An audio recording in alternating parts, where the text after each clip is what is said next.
Welcome back all of you. आज हम लोग स्टार्ट करेंगे डाल्टन्स थ्योरी। तो डाल्टन्स थ्योरी में हम लोगों को क्या क्या चीजें स्टडी करनी है वो देखना है। सबसे पहले डाल्टन्स ने क्या क्या पोस्टुलेट्स दिए थे, ठीक है।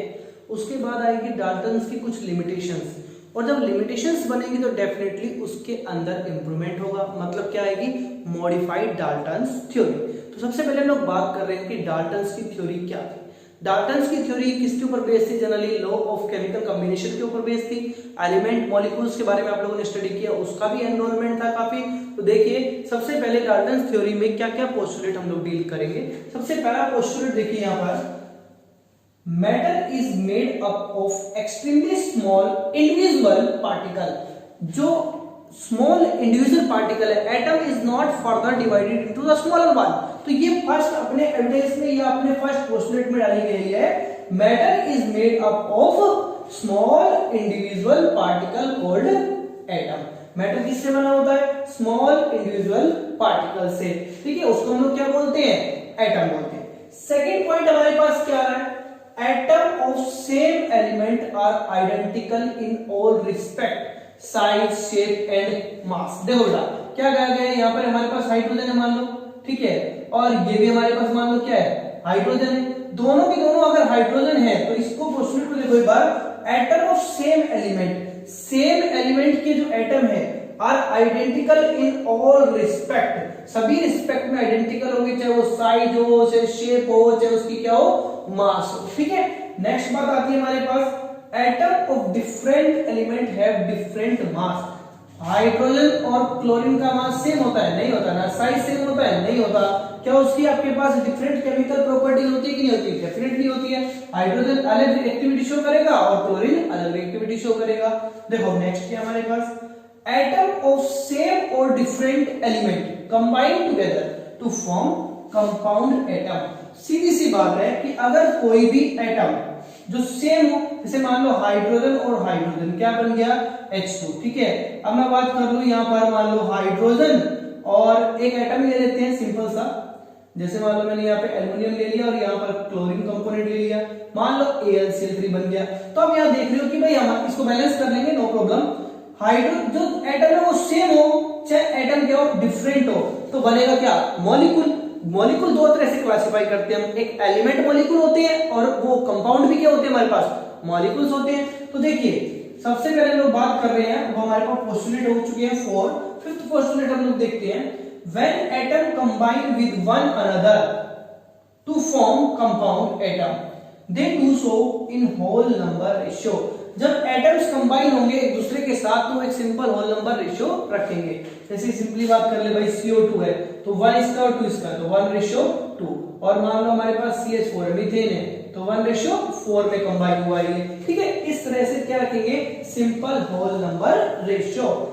एटम ऑफ डिफरेंट एलिमेंट में कंबाइन इन डिफरेंट रेशियो। जो आपके पास एटम ऑफ 2 एलिमेंट में combine in different ratio to form more than one compound. इसमें एक बात कही गई है कि जब देखा जाए तो सेम एलिमेंट में डिफरेंट रेशियो हो सकते हैं। जैसे SO2 की बात करें तो क्या आएगा बेटा? 1:2। SO3 की बात करें तो क्या आएगा? 1:3। तो यहाँ पर एक एटम जो है वो डिफरेंट कंपोजिशंस बना सकते हैं, जैसे कार्बन मोनोऑक्साइड, कार्बन डाइऑक्साइड। तो डिफरेंट डिफरेंट मतलब एलिमेंट्स तो क्या है, सेम है, लेकिन कंपोजिशन क्या बन रही है हमारे पास? डिफरेंट बन रही है। तो नेक्स्ट हमारे पास देखो एक बार, an atom is the smallest particle that take part in a chemical reaction। Atom वो स्मॉलेस्ट पार्टिकल है जो केमिकल रिएक्शन में पार्टिसिपेट करता है। एटम कभी भी फ्रैक्शन में पार्टिसिपेट नहीं करेगा। एटम क्या है हमारे पास? Smallest particle. किसने बोला था? डाल्टन्स ने बोला था। तो और लास्ट हमारे पास पोस्टुलेट क्या आता है जो सभी को पता है, atom can neither be created nor be destroyed. एक बार रिपीट कर रहा हूं, सभी पोस्टुलेट्स देखिए एक बार। तो हमारे पास क्या है एटॉमिक थ्योरी के अंदर? फर्स्ट पॉइंट है, matter is made up of extremely small individual particle, जिसको हम क्या बोलते हैं? एटम बोलते हैं। Atom of same element are identical. जब सेम एलिमेंट होगा तो दोनों आइडेंटिकल होंगे। किस बिहार पे? उसका मास सेम होगा, उसकी शेप सेम होगी और उसका आपके पास केमिकल रिएक्टिविटी भी क्या होगी? सेम होगी। ये क्या है? इसने जो पोस्टुलेट दी वो बताया जा रहा है, मॉडिफिकेशन अभी आएगी इसके अंदर, ठीक है। Atom of different element have different mass. Different element और क्या होंगे, डिफरेंट मास होंगे। अगर मास डिफरेंट है, एलिमेंट डिफरेंट है, तो समझ लेना उसकी केमिकल रिएक्टिविटी भी अकॉर्डिंग टू व्हाट डाल्टन क्या होगी, डिफरेंट ही होगी। देखो आगे, एटम ऑफ सेम और different element combine together to form compound atom. जब दो एलिमेंट या दो एटम आपस में अटैच होंगे, जब वो सेम होंगे तो एलिमेंट बन जाएगा, और अगर मान लो डिफरेंट होंगे तो क्या बन जाएगा, कंपाउंड बन जाएगा। तो आपके पास सेम होंगे तो एलिमेंट मॉलिक्यूल बन गया, और डिफरेंट होंगे तो क्या हो गया, कंपाउंड मॉलिक्यूल बन गया।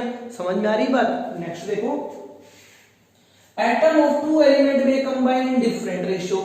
टू एलिमेंट जो है वो डिफरेंट रेशियो में भी, जैसे सल्फर और ऑक्सीजन है तो दो एलिमेंट, लेकिन डिफरेंट रेशियो में कंबाइन हो सकते हैं, सल्फर डाइऑक्साइड ट्राइऑक्साइड। इसी तरह से हम बात करें किसकी, कार्बन की ले लेते हैं, सी और ओ है तो कार्बन और ऑक्सीजन, लेकिन कंबाइन कैसे हो रहे हैं, carbon oxygen CO carbon monoxide, C plus में O2 CO2 कार्बन डाइऑक्साइड, तो कार्बन डाइऑक्साइड की फॉर्म में भी अटैच हो सकते हैं और कार्बन मोनोऑक्साइड की फॉर्म में भी अटैच हो सकते हैं, तो 1:1 एंड 1:2 की फॉर्म में। और फाइनली हमारे पास क्या पॉइंट आता है कि भाई एटम वो एक स्मॉलेस्ट पार्टिकल है जो केमिकल रिएक्शन में पार्टिसिपेट करता है, इससे स्मॉलेस्ट नहीं है कोई भी। ठीक है, तो ये इसके पॉइंट्स थे किसके, थ्योरी के। और लास्ट पॉइंट बताया गया इसमें, atom can neither be created nor be destroyed. अब हम लोग स्टार्ट करेंगे क्या, इसके कुछ लिमिटेशंस पढ़ते हैं। देखो लिमिटेशन ऑफ डाल्टन्स थ्योरी में हम लोग क्या क्या चीजें स्टडी करेंगे। देखो सबसे पहले बात आती है, डाल्टन्स थ्योरी ने जो लॉ ऑफ केमिकल कॉम्बिनेशन को एक्सप्लेन किया था, बट गैसियस लॉ या फिर वॉल्यूम जिसमें रिलेट करती है, मास रिलेशनशिप वाले तो डील करे थे उसने, लेकिन उसने क्या डील नहीं किया, जैसे गेलो-सेक्स लॉ है या वॉल्यूम का जिसमें एनरोलमेंट होगा वो डील नहीं किया, तो ये सबसे बड़ी लिमिटेशन बन गई इसकी। दूसरी बात, उसके जो पोस्टुलेट है उस पर क्वेश्चन मार्क लगाते जाओ। जैसे उन्होंने कहा था कि भाई आपके पास अगर सेम एलिमेंट है तो सेम मास शेप साइज क्यों होगा ना, भाई इतना बताया, लेकिन क्यों होगा वो नहीं बताया, तो क्वेश्चन मार्क लगा दो, why the same element have the same shape same size and same mass. Clear. अब सेकंड बात कर लेते हैं कि भाई हमारे पास जो डिफरेंट एटम या सेम एटम मिलके क्या बनाते हैं, कोई एक पर्टिकुलर रेशियो तैयार कर रहे हैं, तो क्वेश्चन लगा दिया कि भाई क्यों कर रहे हैं। नेक्स्ट बात क्या हमारे पास, नेक्स्ट बात ये है कि भाई इनके बीच में क्या फोर्स है, फोर्स के बारे में बताओ। तो ये कुछ लिमिटेशंस है किसकी, डाल्टन एटॉमिक थ्योरी की। उसने जो अपनी बात रखी उसी पे क्या बन गई, उसकी लिमिटेशंस बन गई थी। कुछ पॉइंट्स बेटर थे, कुछ पॉइंट में कमियां थी, तो उस कमियों को मॉडिफिकेशन ऑफ डाल्टन थ्योरी में क्लियर किया जाएगा। एक बार रिपीट कर देते हैं, क्या डाल्टन की जो लिमिटेशंस है वो देखिए एक बार दोबारा से। It could not explain the law, it could explain but इस एक्सप्लेन किया था law of chemical combination by mass, मतलब मास रिलेशनशिप को तो इसने कंसीडर किया। जैसे हमारे पास चार लॉ होते हैं मास रिलेशनशिप वाले, conservation of mass, definite proportion, multiple proportion, reciprocal proportion. ठीक है, तो fail to explain which law of gaseous volume like Gay-Lussac's law. अब बात आती है, it could not explain why atom of different element have different mass. Different element के different mass होंगे तो क्यों होंगे, उस पे क्वेश्चन मार्क आ गया। ठीक है, why do atom of same और डिफरेंट एलिमेंट कंबाइन ही क्यों होते हैं। ठीक है, what is the nature of binding force, binding force का नेचर क्या होगा। ठीक है, मतलब कि किस तरह के इसमें फोर्सेस प्रेजेंट होंगे। ये सब 18th सेंचुरी की बात है। 18th सेंचुरी में सबसे पहले डाल्टन ने इनिशिएट की थी चीजें, जो आप सुपीरियर साइंटिस्ट समझते हो, जैसे जे थॉमसन हो गया, रदरफोर्ड हो गए, ये सब बाद में आए, 19th सेंचुरी के अंदर आएंगे। ठीक है, तो देखिए सबसे पहला इनिशिएशन तो डाल्टन ने किया था। It makes no distinction between the ultimate particle of an element और ए कंपाउंड। तो ये कुछ लिमिटेशन है किसकी, डाल्टन एटॉमिक थ्योरी की। अब हमें स्टडी करना है मॉडिफिकेशन ऑफ डाल्टन थ्योरी के बारे में। अभी तक हमने क्या किया, उसकी थ्योरी पढ़ ली, उसकी लिमिटेशंस पढ़ ली, अब हमें करनी है उसकी मॉडिफिकेशंस। मॉडिफिकेशंस का दूसरा नाम हम लोग मॉडर्न एटॉमिक थ्योरी भी बोल सकते हैं। सबसे पहला जो पॉइंट है उसको कवर करते हैं, फिर उसमें क्या क्या चीजें बताई गई थी उसके बारे में डिस्कस करते हैं। देखिए सबसे पहली बात हमारे पास आई बेटा, atom is no longer considered to be individual. Atom is no longer considered to be individual, मतलब की बात यह है कि एटम को हम फर्दर क्लासिफाई कर सकते हैं, फर्दर डिवाइड कर सकते हैं सब एटॉमिक पार्टिकल्स के अंदर, like electron, proton and neutron. अब क्या कहा गया है यहाँ पे, नो लॉन्गर इंडिविजुअल, अकेला नहीं है, उसको भी हम किसमें क्लासिफाई कर सकते हैं, फर्दर सब एटॉमिक पार्टिकल्स में डिवाइड कर सकते हैं। तो इसमें ये बताया गया था कि भाई इसमें क्या होते हैं, इलेक्ट्रॉन, प्रोटॉन और न्यूट्रॉन्स होते हैं। तो इसको हम लोग जो हम एटम कंसीडर कर रहे हैं, इंडिविजुअल पार्टिकल कंसीडर कर रहे हैं, उसको भी हम फर्दर क्लासिफाई कर सकते हैं सब एटॉमिक पार्टिकल्स में, इलेक्ट्रॉन, प्रोटॉन और न्यूट्रॉन्स के अंदर। नेक्स्ट है atom of same element may have different मास। आप लोगों ने आइसोटोप्स पढ़े होंगे, 1h1, 2h1, 3h1, protium, deuterium और tritium.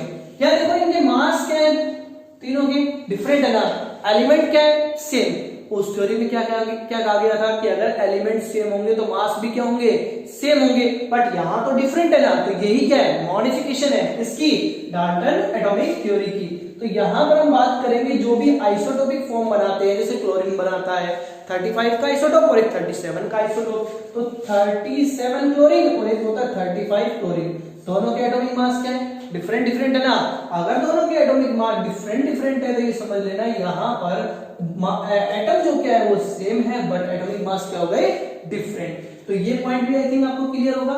Next point, atom of different element may have same atomic mass.